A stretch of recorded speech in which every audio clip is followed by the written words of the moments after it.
होगा, नहीं खाने से रजोगुण बढ़ेगा, तो इतना खा जितने से तेरा ध्यान लग पाए, तो तू सतोगुण जो बीच में कांटा है वहां पहुंच जाएगा। अक्सर गलतियां हमसे यही होती है, तो हम रजोगुण में ज्यादा होते हैं या हम तमोगुण में ज्यादा होते हैं, और दोनों ही जगह शांति नहीं। एक आदमी भाग रहा है और सोचते आराम से हंस लो साहब, शांति से भागो। शांति से कभी भागना हो सकता है? शांति से कभी भागना नहीं, बैठने के बाद शांति आती। तो अच्छा, सोने में भी शांति नहीं है, क्योंकि सोने में हम बचते ही नहीं है, तो शांति की फीलिंग कौन करे?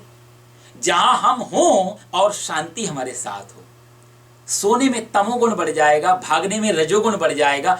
जब हम बैठे होते हैं शांत रूप से, तब सतोगुण का जन्म होता है। जहां हमारा होश हो, जहां हमें मालूम हो, जहां हम शांति हमारा स्वरूप बन जाए, वही सतोगुण है। भगवान कहते हैं अर्जुन, ये तीन त्रिगुणा जो प्रकृति है, रजोगुण, तमोगुण और सतोगुण, ये तीनों शक्तियां हैं। इन तीनों शक्तियों को बैलेंस करके यदि तू चलेगा तो फिर ना पाप होगा और ना पुण्य होगा। अच्छा, तीन शब्द और भी समझने जैसे हैं, आप समझो। एक है स्वर्ग, एक है नर्क, और तीसरा है मोक्ष।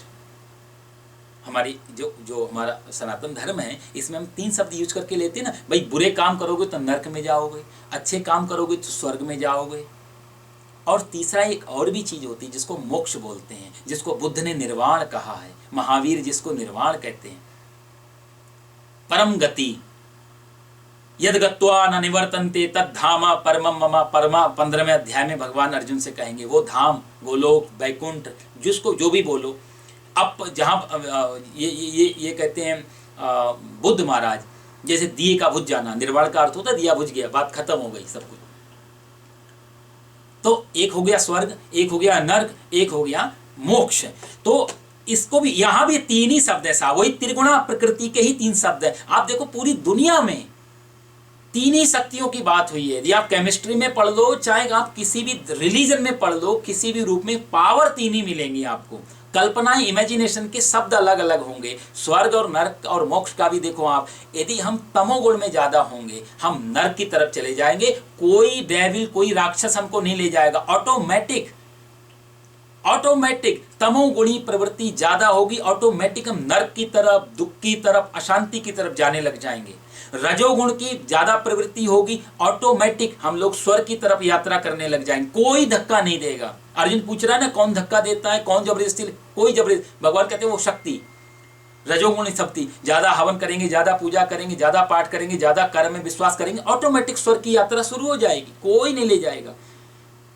बुरे काम करेंगे, ऑटोमेटिक तमोगुण की तरफ ज्यादा ध्यान देंगे तो नर्क की तरफ हो जाएगी। नर्क और स्वर्ग, तमोगुण और रजोगुण दोनों को बैलेंस कर लेंगे, तब हम ऊपर की तरफ उठना चालू कर देंगे। वो है सत्वगुण, जहां मोक्ष बोलते हैं, वैकुंठ और गोलोक आदि की बोलते हैं, जहां दोनों बैलेंस हो जाते। भगवान श्री कृष्ण क्यों कहेंगे साहब ये बात? भगवान श्री कृष्ण क्या तमोगुण नहीं है या रजोगुण नहीं है? युद्ध करने आए, इससे बड़ा क्या रजोगुण का उदाहरण होगा उनके जीवन में?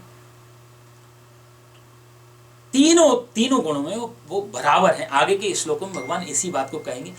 व्याख्याएं बहुत गहरी है, समय थोड़ा सा कम पड़ जाता है, इसलिए आगे भी हम लोग बढ़ेंगे। भगवान अर्जुन से यही कहना चाहते हैं इस श्लोक का भाव कि हे अर्जुन, धक्का तुझे कोई देता नहीं, फोर्स तुझे कोई करता नहीं, अंदर से वो फोर्स तेरे आती है, उसको तू खोज ले। तेरे अंदर रजोगुण ज्यादा चल रहा है, तमोगुण ज्यादा चल रहा है, उसी के हिसाब से तेरी यात्राएं आगे जाएंगी। यदि तू रजोगुण और तमोगुण दोनों को बैलेंस करके आगे बढ़ेगा तो सतोगुण में तू शांति को प्राप्त हो जाएगा। पापम चरति पुरुषः, कौन लेके जाता है? बलादिव, कोई लेके नहीं जाता, पाप कोई नहीं करा। काम एष क्रोधेश रजोगुण समुद्भवा, ये रजोगुण से उत्पन्न काम और क्रोध ही तेरे को पाप में ले जाते हैं। यदि इन दोनों को तू बैलेंस करके चलेगा आगे तो तू सतोगुण की तरफ जाएगा अर्जुन। इसलिए असली चीज जो है कि तुझे दोनों को बैलेंस करना है। और दोनों कैसे बैलेंस? जैसे क्रोध है साहब, कैसे बैलेंस होगा? हम सबको आता है, तो उसके लिए भगवान आगे भी चर्चा करेंगे। और पीछे भी भगवान चर्चा कर चुके हैं। आपने सुना होगा, क्रोधात भवति सम्मोहात्, सम्मोहात् स्मृति विभ्रमा, स्मृति भ्रंशात् बुद्धिनाशो, बुद्धिनाशात्, ये भगवान बात कर चुके हैं दूसरे अध्याय में। तो क्रोध को कैसे बैलेंस है? जैसे कि क्रोध आया, और क्रोध आया कैसे मालूम पड़ेगा? तो क्रोध को व्यक्त होने के लिए हमें या तो मुंह के द्वारा व्यक्त होगा या हाथ पैर के द्वारा व्यक्त होगा। भैया तो हम किसी को मारेंगे, हत्या करेंगे, या फिर मुंह से गालियां देंगे। यही दो काम से पता लगेगा आप क्रोध में हैं। क्रोध में कोई समाधि मार के तो नहीं बैठ जाता। तो जैसे क्रोध में किसी को गाली देने का मन हुआ तो एक विचार बना कि हम आपको गाली अपशब्द दें, वो विचार उठा, हमने सहयोग कर दिया, फिर वो विचार वर्ड बनेगा, शब्द बनेगा, हमने वहां पे हेल्प की। हमने पहले क्रोध लाने में हेल्प की, फिर क्रोध का एक थॉट्स बनाने में हेल्प की, फिर उसको वर्ड बनाने में हेल्प की, यहां तक तो हमारे कंट्रोल में है। फिर हमने उसको उगल दिया, यानी कि गाली दे दी, और एक बार गाली दे दी फिर हमारे हाथ से निकल गई बात। अब अर्जुन कहां की बात कर रहा है इसमें देखो, आप समझ रहे। अर्जुन कहता है कौन मेरे मुंह से गाली निकाल लेता है, मैं तो गाली देना नहीं चाहता हूं। अरे भगवान कहते हैं कि तूने ही हवा भरी थी, पहले तूने क्रोध को पैदा किया था, क्योंकि तेरे अच्छा के अनुकूल काम नहीं हुआ, तूने क्रोध को पैदा किया, फिर वो क्रोध विचार के रूप में पैदा हुआ, फिर शब्द के रूप में पैदा हुआ, फिर तेरे मुंह से ऑटोमेटिक निकलेगा ही, क्योंकि हवा का प्रेशर इतना ज्यादा है।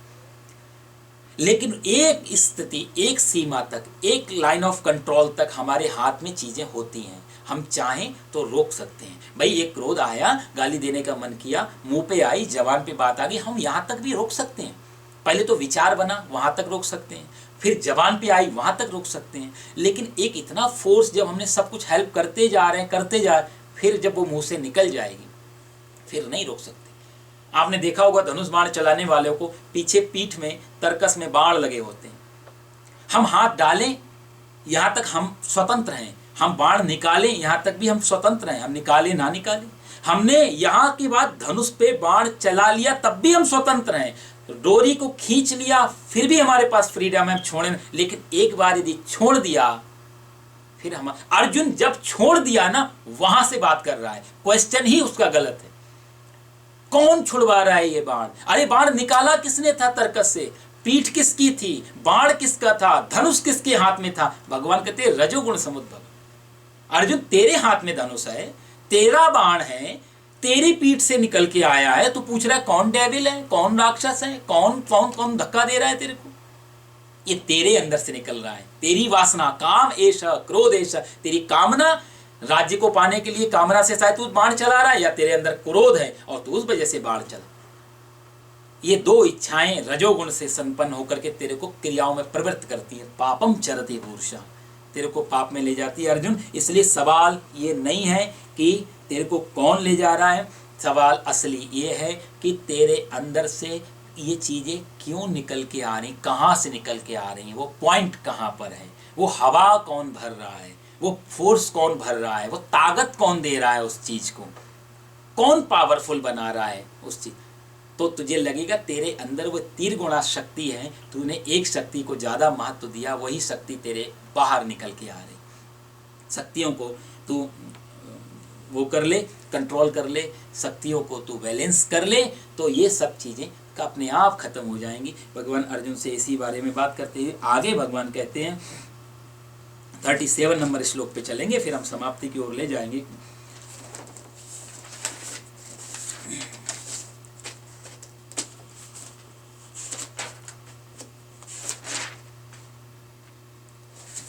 (38) नंबर श्लोक है।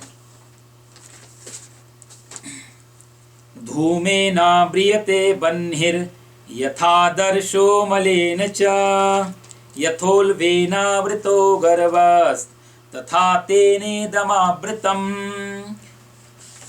यहाँ भगवान ने इसी श्लोक के लाइन जुड़ी हुई कड़ी में एक अगला श्लोक भी लेंगे, 39 नंबर, थर्ड चैप्टर का।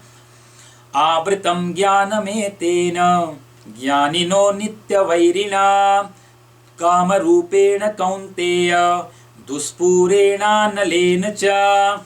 भगवान कहते हैं अर्जुन, धूमेना व्रियते बह्निर् यथा दर्शो मलेन च। कितनी सुंदर बात कहते हैं, धूमेना व्रियते बह्निर्। भगवान कहते हैं जैसे धुआं, धूमेना मतलब धुआं, स्मोक, धूमेना व्रियते वह्निः, वह्निः को कहते हैं आग, धुएं से आग।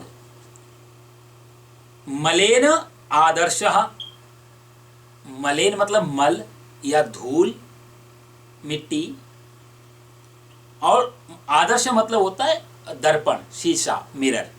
इसको आव्रियते आव्रियते का मतलब होता है ढका रहता है, छिपा रहता है। यथा उल्वेन गर्भा आवृता, और तीसरा भगवान उदाहरण देते हैं उल्वेन, उल्वेन मतलब झेर, जो झिल्ली या उसको क्या बोलते हैं, प्लासेंटा बोलते हैं, प्लासेंटा क्या, जो जिसके ऊपर कवर, जो बच्चे के ऊपर जो कवर बना रहता है गर्भ का, वो झिल्ली, उसको हमारे यहाँ जेर बोलते हैं। तो भगवान कहते हैं उल्वेन गर्भा आवृता, जेर से जैसे गर्भ ढका रहता है, बच्चा ढका रहता है अंदर,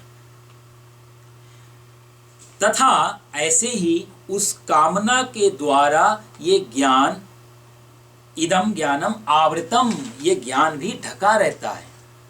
और अगले श्लोक को, इसी बात को भगवान अगले श्लोक में वर्णन करते हैं कि इसलिए हे कौन्तेय, हे कुंती नंदन, एतेन अनलेन दुष्पूरेण, ये अग्नि के समान दुष्पूरेण, कभी भी इसको हम पूरा नहीं कर सकते, दुष्पूरेण कभी इसकी पूर्ति नहीं हो सकती, ना होने वाले, और ज्ञानिनः काम रूपेण, विवेकियों के कामना रूप नित्य वैरी, ज्ञानियों के लिए रोज नित्य वैरी, मतलब हमेशा ये वैरी ही बने रहते हैं। कौन? कामेश क्रोधेश, जिसमें भगवान पहले बात कर चुके, वो ज्ञानियों के नित्य वैरी हैं ये।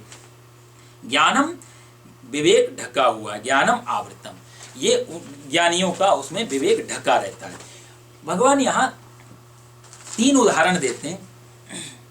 धूमेना व्रियते बन्निर, भगवान कहते हैं जैसे अग्नि से, धुएं से अग्नि ढकी होती है। तीनों बात समझने की है। धुआं बहुत ज्यादा हो जाए तो अग्नि नहीं दिखाई देती, अग्नि से जैसे धुएं से ढकी रहती है। दूसरा धूमेना अग्नि बन्निर, और दूसरा उदाहरण भगवान देते हैं यथा दर्शो मलेन च, जो दर्पण है, शीशा है, मिरर है, वो धूल से ढका रहता है। बहुत सारी धूल यदि लगी हो तो शीशे में हमें अपना प्रतिबिंब, हमें अपनी रूप नहीं दिखाई देगा। और तीसरा भगवान उदाहरण लेते हैं कि गर्भ में जो बच्चा होता है वो जेर से ढका रहता है, वो झिल्ली से ढका रहता है। ऐसे ही ज्ञानियों, ये जो ज्ञान है वो ऐसे ही अज्ञान रूपी आवरण से ज्ञान ढका रहता है। तो पहले तो इस बात में ये समझने जैसी बात है कि धुएं से अग्नि ढकी होती है, इसका मतलब अग्नि है, ढकी है। यथादर्शो मलिन च, दर्पण है, धूल से ढका है। तीनों चीजों में तीनों चीजें हैं लेकिन ढकी हैं। तो तीनों का भगवान उनकी सत्ता को स्वीकार कर रहे हैं। समझने जैसी बात यह है, यह एक न्याय शास्त्र यदि आप लोग ने कभी पढ़ो तो न्याय शास्त्र में बहुत बड़ा एक अच्छा एक फॉर्मूला आता है, यत्र यत्र धूमस तत्र तत्र तत्राग्नि, यत्र यत्र धूमस तत्र तत्राग्नि, जहां जहां धुआं है वहां वहां अग्नि है। ये न्याय का सिद्धांत है।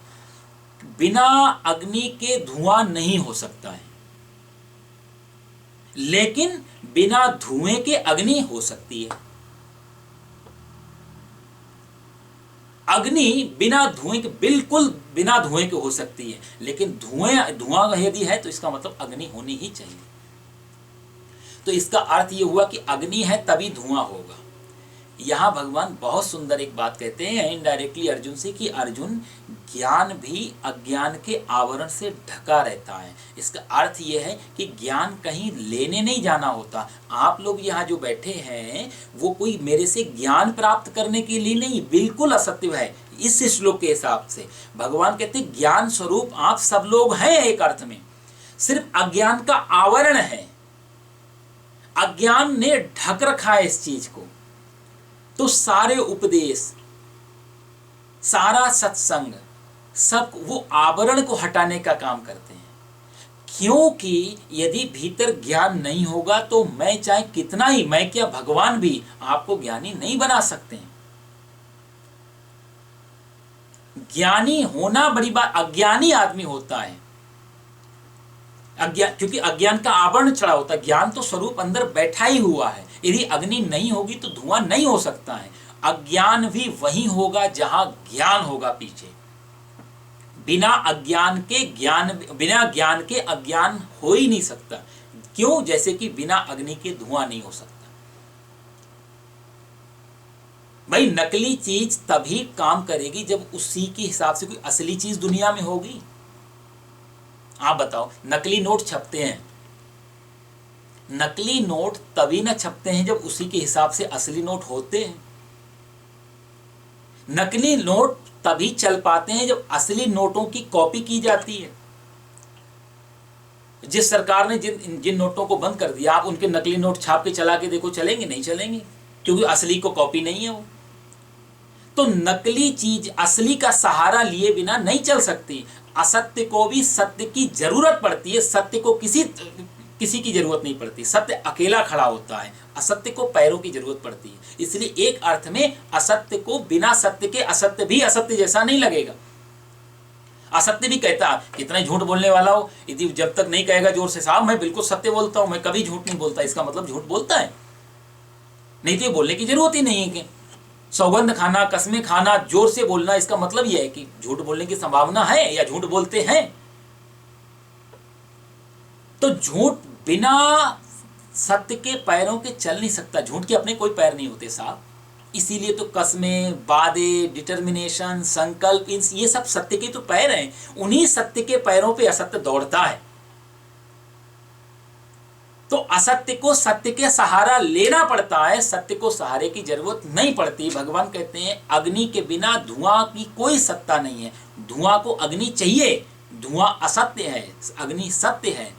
अग्नि बिना धुएं के हो सकती है, लेकिन धुआं बिना अग्नि के नहीं हो सकता।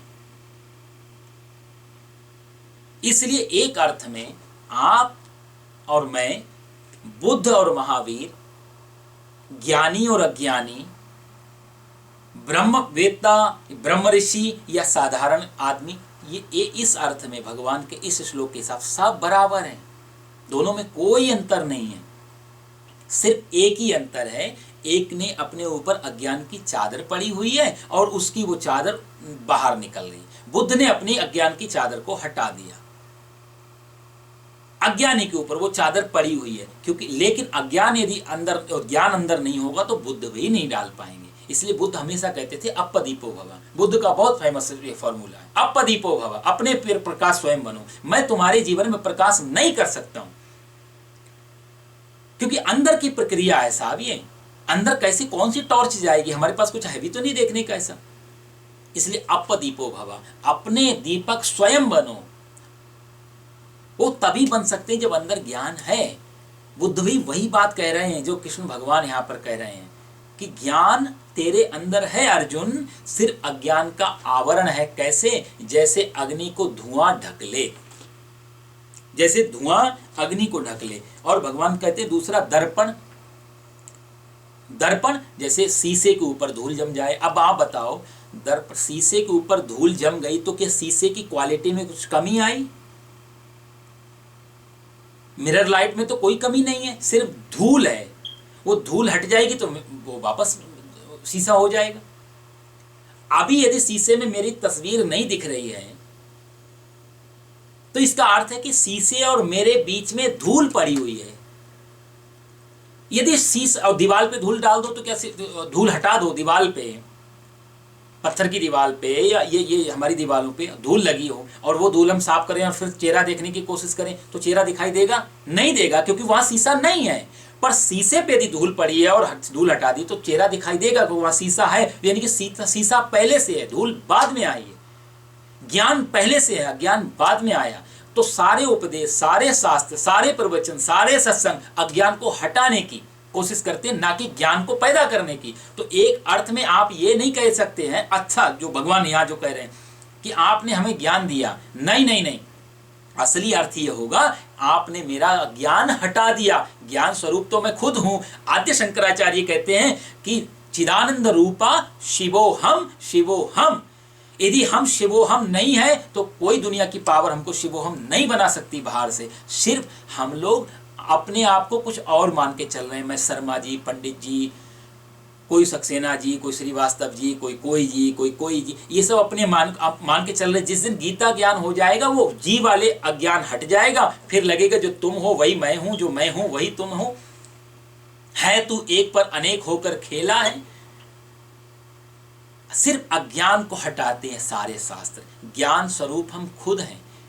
देखो आप कितनी सुंदर बात गोस्वामी तुलसीदास जी श्री हनुमान चालीसा में पहली लाइन में, कई बार पढ़ते हैं तो मन में जाता है कि भगवान कितनी गहरी गहरी बातें, और या हमारे गोस्वामी जी इन सब ने इन गीता को पढ़ा होगा, उन्हीं की अर्थों से ही चौपाइयां बनाई हैं। श्री गुरु चरण सरोज रज, रज मतलब वही धूल, यथादर्शो मलेन चा, जिसकी भगवान बात कर रहे हैं, दर्पण पे धूल जमी होती है। श्री गुरु चरण सरोज रज निज मन मुकुर सुधार, मेरे मन के शीशे पे जो धूल जमी है उससे आपके चरणों की रज उससे हट जाए तो मुझे आपका दर्शन हो जाएगा।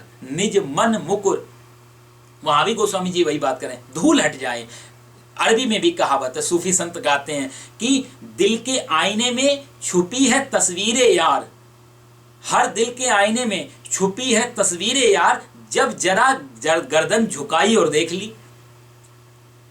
हर किसी के हृदय में तो तस्वीरें यार है, लेकिन हमको तस्वीरें यार नहीं दिखती है, क्योंकि हमारे तस्वीरें यार कोई और बना, दुनियादारी, ये सब, ये झंझट, बिजनेस, नौकरी, पैसा, ये सब अब वो तस्वीरें यार जो है वो दिखाई नहीं देता किसी को। हम तो कितनी गर्दन झुकाएं तो कुछ भी नहीं मिलता हमें अपने अंदर, क्योंकि हमारे और हमारे यार के बीच में भगवान जो बात कह रहे हैं ये कि रज, वो धूल, वो धुआं, ये सब चीजें बीच में हैं। सिर्फ उसको हटा दी और तब जब जरा गर्दन झुकाई, जब जरा गर्दन झुकाई और देखी, फिर दिखा के हनुमान जी के पास वही धूल नहीं है, सीना फाड़ते हैं और श्री सीताराम के दर्शन होते हैं। वो धुआं नहीं है। सिर्फ बुद्ध पुरुषों के पास, ज्ञानियों के पास, या जो भी महापुरुषों के पास सिर्फ एक ही अंतर होता है। यहां भगवान ने जो 3 शर्तें लगाई हैं, धुआं, धूल और गर्भ के ऊपर जो झिल्ली, ये 3 चीजें कहते हैं बीच का सिर्फ पर्दा हट जाता है। इस चिलमन से हम झांकें, उस चिलमन से तुम झांको, लगा दो आग चिलमन में, न हम झांके न तुम झांको, बीच की पर्दा हट गया। जहां पर्दा हटा तो तू और मैं दोनों एक ही हो गए। ब्रह्मविद ब्रह्मैव भवति, वेदांत कहता है ब्रह्म को जानने वाला ब्रह्म ही हो जाता है। ब्रह्मविद ब्रह्मैव भवति, ईशावास्यमिदं सर्वं यत् किंचित जगत्यां जगत। ये सारा का मामला जो बीच में अटका हुआ है, सिर्फ अज्ञान के यथोल वेनावृतो। ये बीच में गर्भ के अंदर गर्भ है, अंदर बच्चा है, बाहर से झिल्ली है, दिखाई नहीं दे रहा। अब तो सोनोग्राफी की सुविधा है, भगवान ने जब बात कही थी तभी सुविधाएं नहीं थी, पता नहीं लग पाता था अंदर लड़का है या लड़की है, इसलिए भगवान ने बात कही थी। शायद आज की डेट में वो नहीं भी कहते। तो वो जो ऊपर झिल्ली, उसे जैसे अंदर पता नहीं लग पाता है। दर्पण होने पर भी ऊपर मिट्टी जमी हो, धूल जमी हो, तो हमारा चेहरा हमको दिखाई नहीं देता है। और अग्नि यदि जल रही है और धुआं ऊपर है तो धुआं जैसे पूरी अग्नि को ढक लेता है। अर्जुन, इसी प्रकार से तू ज्ञान स्वरूप है। अज्ञान के धुएं ने, अज्ञान की मिट्टी ने, अज्ञान के कवर ने तेरे को ढका हुआ है। तू सिर्फ उसको हटाने की कोशिश कर। तो स्वयं ज्ञान स्वरूप है। आगे भगवान उसी में कहते हैं कि धुआं जो शब्द है, आवृतम ज्ञान में 39 में आप देखो, अग्नि के समान दुष्पूरेण न होने वाले और विवेकियों के कामना रूप नित्य वैरी द्वारा विवेक ढका हुआ है। देखो, धुआं शब्द भगवान ने बार बार लिया है। धुआं को, अज्ञान को हटाएंगे भी कैसे? यदि मान लिया धुआं हो गया अग्नि में, तो हम क्या करेंगे? धुआं को हटाने का कोई रास्ता भी तो नहीं है। धुआं को हाथ मारें, तलवार चलाएं, पानी डालें, तो क्या धुआं हटेगा उससे? धुआं को हटाने का सिर्फ यही है कि अग्नि प्रज्वलित हो जाए। भाई जैसे कमरे में अंधेरा है, और कमरे में अंधेरा, मैं बोलूं बहुत घनघोर अंधेरा है, और उस अंधेरे को बाहर निकालना है, तो कैसे निकालेंगे? कुछ भी नहीं करेंगे, सिर्फ एक लाइट जला देंगे और धुआं, अंधेरा अपने आप चला जाएगा। अग्नि जली और धुआं गायब, प्रकाश हुआ, अंधेरा गायब। क्योंकि इनके साथ सीधे सीधे भी कुछ नहीं कर सकते हैं, इनकी अपनी कोई सत्ता भी नहीं है। धुआं भी बहुत हवाई शब्द है। कोई सत्ता इसकी नहीं है, इसलिए सीधे सीधे भी इसके साथ कुछ नहीं कर पाते। अज्ञान दिखाई भी तो नहीं दे, अज्ञान एक्चुअल में कुछ है भी नहीं, ज्ञान कुछ है लेकिन अज्ञान कुछ भी नहीं है, फिर भी उसके ढकने से हम लोग अपने आप को अज्ञानी समझते हैं। अंधेरा कुछ भी नहीं है लेकिन अंधेरा आपको डरा देता है साहब।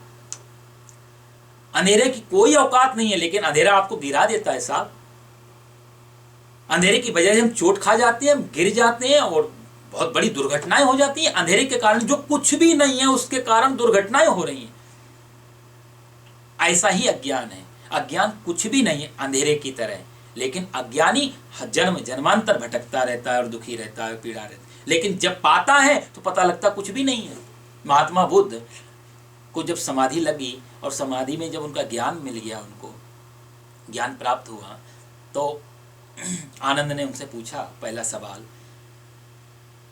भाई तो नहीं बोल सकते थे, छोटा भाई है, तो उसने कहा कि अब आप बुद्ध हो गए, आपको ज्ञान मिल गया, आपको इस विषय में क्या कहना है, आपको क्या मिला, आपकी आभा बदल गई, आपका मुखमंडल बदल गया, स्वरूप बदल गया, आपको क्या मिला। तो महात्मा बुद्ध ने बहुत सुंदर बात कही। महात्मा बुद्ध ने कहा, आनंद सही बताऊं तो ज्ञान की प्राप्ति नहीं हुई, ये गलत शब्द है। वहाँ बुद्ध भी महाराज ये कहते, मैं ज्ञान मिला नहीं, मुझे कुछ भी मिला नहीं। तो फिर मिला नहीं तो इतना आनंद, बोला जो मेरा नहीं था बस वो मेरे से दूर हो गया। मैंने कुछ पाया नहीं बल्कि जो मेरा नहीं था उसको मैंने खो दिया। मैंने बस खोया, मैंने कुछ भी पाया नहीं, सिर्फ खोया। क्या खोया? वही बात जो भगवान कहते हैं, मैंने अज्ञान खोया, क्योंकि अज्ञान में ही कहते हैं ना, भगवान थोड़ी देर पहले दूसरे अध्याय में कह चुके हैं, अहंकारा विमूढ़ आत्मा कर्ता हमिति मन्यते। अहंकार से विमूढ़ अज्ञानी आदमी कहता है मैं करता हूँ। बुद्ध ने कहा कि सिर्फ वही अहंकार, वही अज्ञान, वो जो अबोध मेरा था वो मेरे से दूर हो गया। मैंने सिर्फ खोया, मैंने कुछ भी नहीं पाया, क्योंकि पाने यदि मैं कहीं जाता तो कहीं कुछ नहीं मिलता। मैंने सिर्फ जो मैंने झूठा आवरण अपने ऊपर चढ़ा रखा था कि मैं ये हूँ। जैसे रामलीला में एक आदमी रावण बन जाता है, एक राम बन जाता है। और जब रामलीला का स्टेज पे हम लोग जब खेलते थे, देखते हैं रामलीला, तो रावण कितना गुस्सा करता है। और जब वो पार्ट पूरा खत्म हो जाता है, पर्दे के पीछे जाके राम और रावण दोनों साथ साथ चाय पीते हैं। अब उनसे जाके पूछें कि आपने रावण से अब आप सामान्य आदमी होने में क्या किया, आप कैसे इतने सज्जन हो गए, तो वो वही बात कहेगा। वो कहेगा मैं कहीं सज्जन आदमी लेने नहीं गया, मैं सज्जन था, बस रावणपन जो मैं स्टेज पे लेके आया था उसको मैं भुला दिया। अब मैं रावण नहीं हूँ, बस अब मैं इंसान का स्वरूप। अब उससे नहीं कहीं इंसान का स्वरूप तुम कैसे लाए, इंसान तो तुम थे ही, तुम सिर्फ रावण बने थे स्टेज के लिए। बुद्ध वही बात कहते हैं कि मैं अभी तक अज्ञान के रूप में था, ज्ञानी तो मैं पहले से था, अज्ञान रूपी आवरण अपने ऊपर चढ़ाया हुआ था। तो मैंने सिर्फ और सिर्फ समाधि में, ध्यान में मैंने सिर्फ खोने का काम किया। और असली बात भी साहब यही है, जब आप बहुत गहरे ध्यान में जाते हैं, कभी कभी लगता है जब ध्यान, तो आप पाते हैं कि हमारे से चीज़ें दूर हो रही हैं, वही परते अज्ञान की, कि मैं कौन हूँ, न तातो न माता न, आप सब लोग सुनते हैं ना शंकराचार्य जी कितना सुंदर, मैं न तात हूँ न माता हूँ न भृत्य